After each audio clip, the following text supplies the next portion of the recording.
It's still the most talked about TV show in the country. Well, apart from this one, maybe. But this weekend, for the first time ever, Strictly Come Dancing will be without Judge Craig Revel Horwood after he tested positive for COVID-19. So to talk about everything going on the show, plus her amazing autobiography, Behind the Sequins, Shirley Ballas, Strictly's fabulous head judge, joins me now.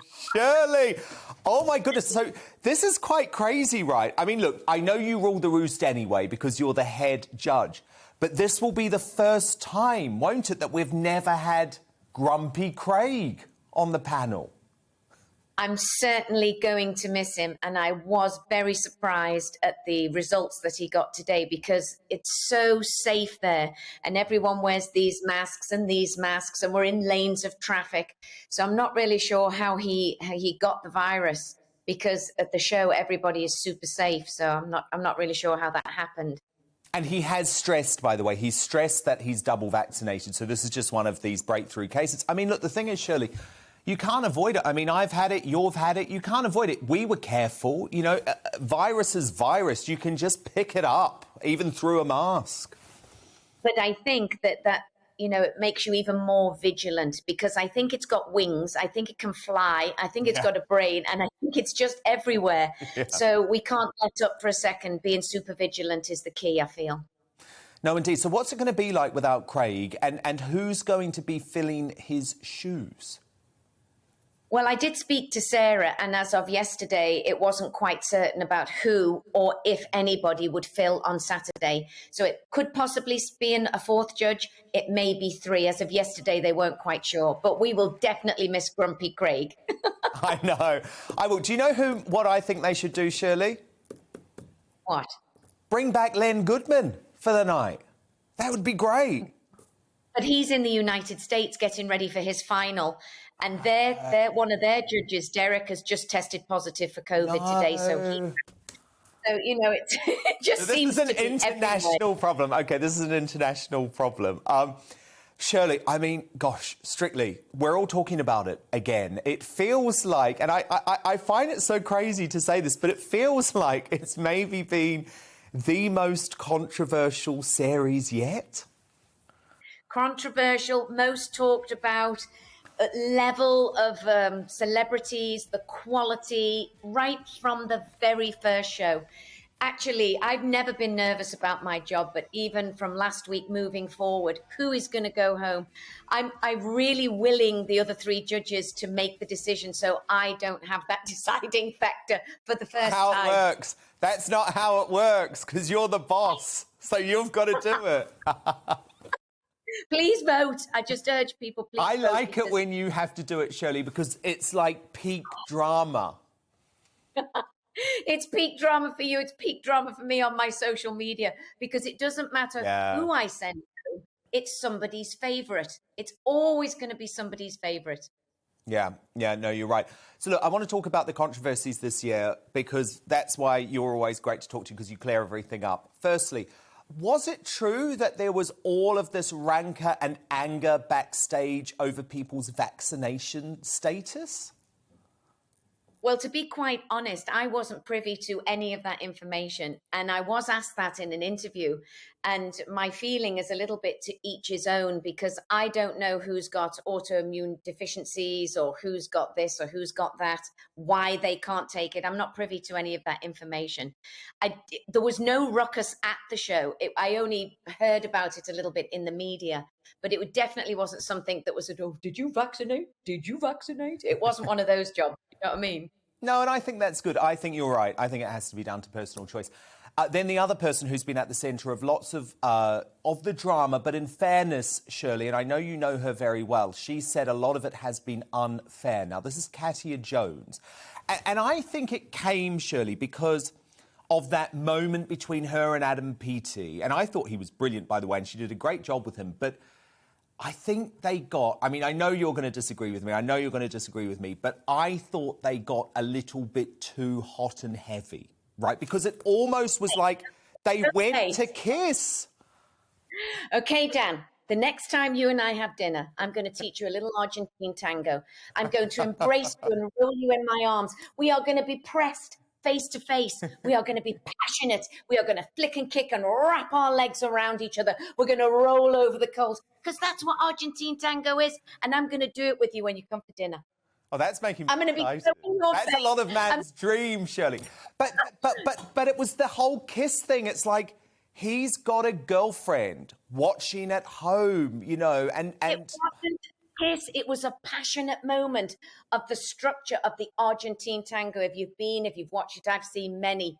And it was actually portrayed fabulously. And then the angle of the photograph, the way it was taken, is perceived. She's right there. She's not like this. They're right there. And that is what the dance is. And they executed it first class. It was just unfortunate that people want to read into that. Do you know what I mean? Look, it's close, but I was reading into it, Shirley. I was reading into it. But look, I knew you were going to disagree. I knew you were going to disagree. No, and that's why you're the expert, so I trust you. You know, I trust you.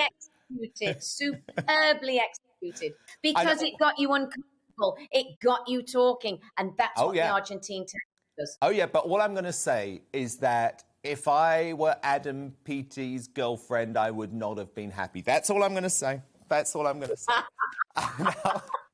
Now, Shirley, look, I mean, Strictly does something new every year. And this year, I think probably it's been quite emotional, actually, hasn't it? Seeing a dancer who is deaf perform so beautifully and so powerfully. Well, many of the couples have had different numbers that they've done well, but Rose's number last week, when they took the music off and we went into her world of silence. Goosebumps. It was goosebumps. Power can come in something that's totally undressed, and that's what I felt it was.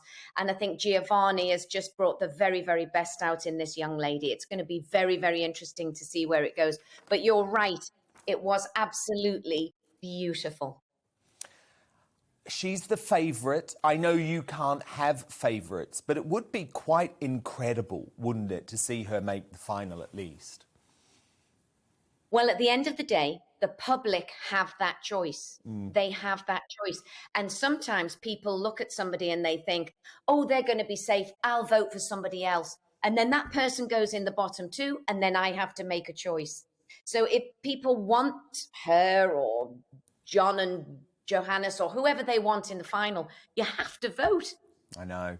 Well, this is hard for me. This is so hard for me, Shirley, though. But it's really hard for me this year because I love Tom Fletcher. I've known him for years and years and years, been a big supporter of his band. But I used to work with John Waits on Lorraine, and we are great friends. And obviously he's done something totally new as well by being the first bloke-on-bloke dance. And so it's hard for me. It's hard for me. I don't know who I want to win because I love them all. It's a historic run. That's what it is. And I think when it comes down to the semi-final and the final, the dancing will talk to you.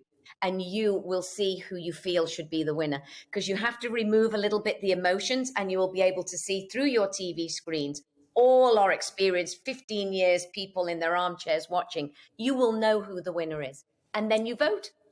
Now, Shirley, you have obviously made such waves and grown such a huge fan base since being signed on the show as head judge. And I think something that you do so differently is that you have a very honest relationship with your fans. And there was quite an extraordinary moment on the series this year. And I think it's best, actually, that we let you explain it, because this is what you posted on your social media. We'll have a look and I'll get you to react off the bat.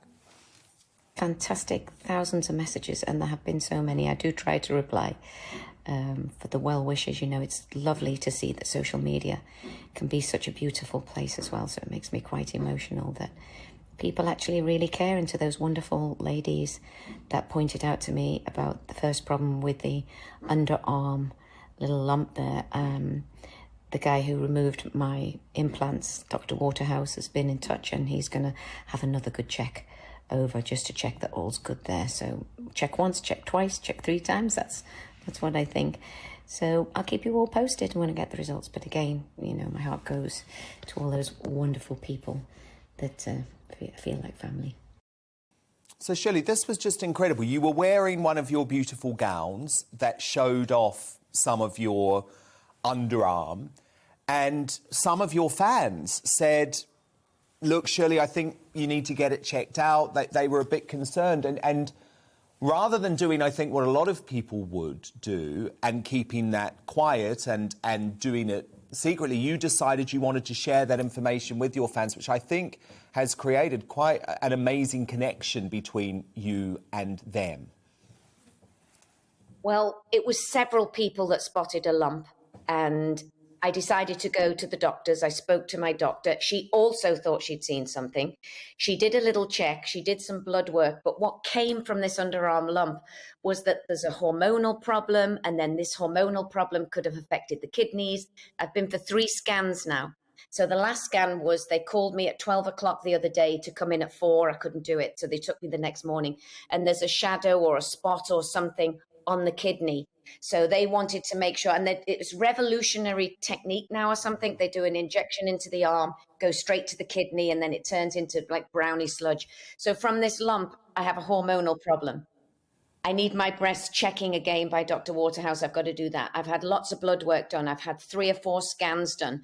I think that it's alerted me again. The fans did this for me, like, don't be always so busy and not check yourself. I feel like I need a good MOT, but it has made me a little bit anxious. This is the busiest time for me, as you know, Dan, with Strictly and going into Panto and my own teaching and things.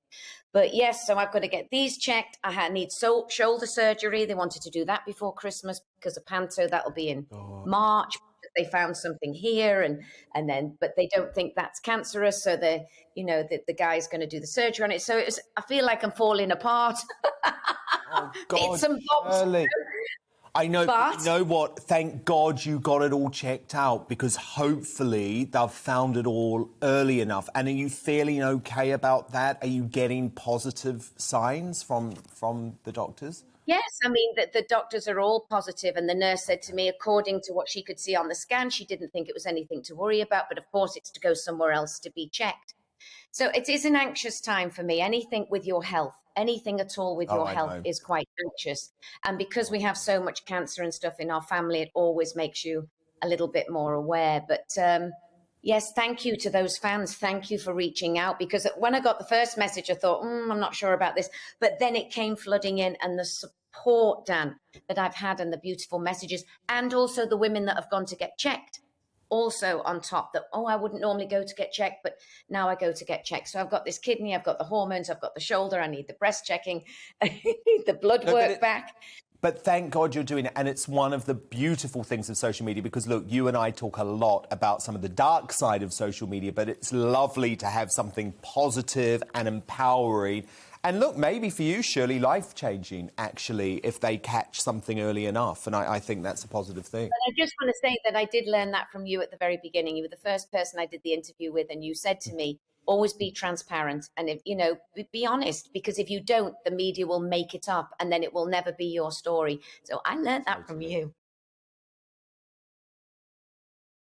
Welcome to the GB News YouTube channel. You can watch us live 24 hours a day, catch up on your favourite shows, and join in the conversation in the comments below. Don't forget to subscribe, and you'll never miss any of our exclusive content.